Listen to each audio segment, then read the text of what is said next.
आषाढी यात्रेसाठी पंढरपूरला जाणाऱ्या भाविकांच्या सोयीसाठी राज्य परिवहन महामंडळाच्या कोल्हापूर विभागानं विशेष गाड्यांचं नियोजन केलंय। याबाबत विभागीय नियंत्रक वृषाली भोसले यांच्याशी संवाद साधलाय आमच्या प्रतिनिधी प्रियांका निगवे यांनी। आषाढी एकादशी निमित्त लाखो वारकरी पंढरपूरला जातात। काही पायी जातात तर काही शासकीय व खाजगी वाहनाने पंढरपूरला दाखल होतात। ही यात्रा म्हणजे नुसतं यात्रा नसते तर भक्तांची अभूतपूर्व यात्रा असते। या यात्रेनिमित्त एस टी महामंडळाकडून विशेष गाड्या आयोजित करण्यात आल्या आहेत।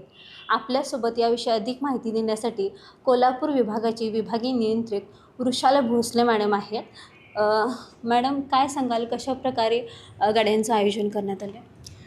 आमच्या विभागातर्फे 235 गाड्यांचं नियोजन आम्ही केलेलं आहे।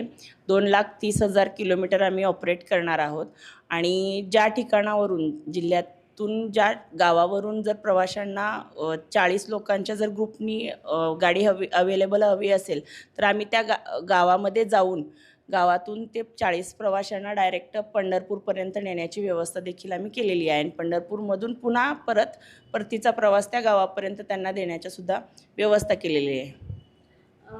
यामध्ये जे पायी जाणारे असतात त्यांच्यासाठी काय विशेष आहे? पायी जाणाऱ्या प्रवाशांना सद्यस्थितीला तरी आम्ही म्हणजे आव्हान करू इच्छितो की आमच्याकडून जिजाऊ बसेस ज्या आहेत, नवीन बसेस ज्या आहेत त्या आम्ही पंढरपूर यात्रेसाठी वापरणारच आहोत आणि आमच्या बस स्थानकावरती देखील याबाबतची प्रसिद्धी तुम्हाला देण्यात आलेली आहे। त्याचा लोकांनी फायदा घेण्यात यावा जेणेकरून त्यांचीसुद्धा सोय होईल। तसेच जे ज्येष्ठ नागरिक आहेत, अमृत ज्येष्ठ नागरिक आहेत आणि महिला सन्मान योजना आहेत त्यांना कन्सेशन मध्ये सुद्धा म्हणजे सवलतीसह आम्ही त्या बसेस उपलब्ध करून देणार आहोत। जे संघटना असतात म्हणजे पायी दिंडी जे जाणारे असतात त्यांचा गट असतो, त्यांच्यासाठी काय विशेष आहे? गट म्हणजे तेच त्यांना आम्ही त्या ठिकाणावरून ग्रुप समजा ते जाताना इथून पायी गेलेले आहेत आणि तिथे जर गेल्यानंतर त्यांना तिथून डायरेक्ट जर त्यांच्या गावापर्यंत गाडी अवेलेबल हवी असेल तर आमचे नंबरसुद्धा आम्ही त्यांना देणार आहोत की जेणेकरून तुम्ही त्या नंबरला डायरेक्ट कॉन्टॅक्ट करून आम्ही पंढरपूरमधून त्यांच्या गावापर्यंत त्या पूर्णपणे गटाला त्या गावापर्यंत पोहोचवण्याची सुद्धा व्यवस्था आम्ही करत आहोत।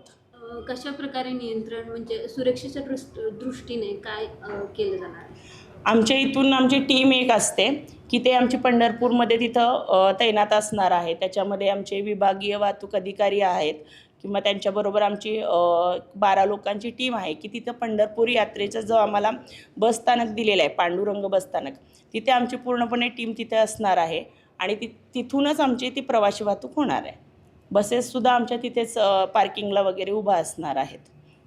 तरी या सर्व ह्याच्यामध्ये किती कर्मचारी किंवा फेऱ्या गाड्यांचे किती होतात तरी? 1,000 फेऱ्यांचं नियोजन आहे आणि 2,30,000 किलोमीटर आमचे ऑपरेट होतील। धन्यवाद मॅडम। नक्कीच ही यात्रा नसून ही भक्तांचे अभूतपूर्व उत्सव आहे आणि या उत्सवासाठी एस टी महामंडळाकडून ही विशेष गाड्या सोडण्यात येत आहे। त्यामुळे वारकऱ्यांसाठी ही एक मोठी पर्वणी आहे असं म्हणावं लागेल। कॅमेरामन अभिजित पाटीलसह प्रियांका निगवे, यस न्यूज कोल्हापूर।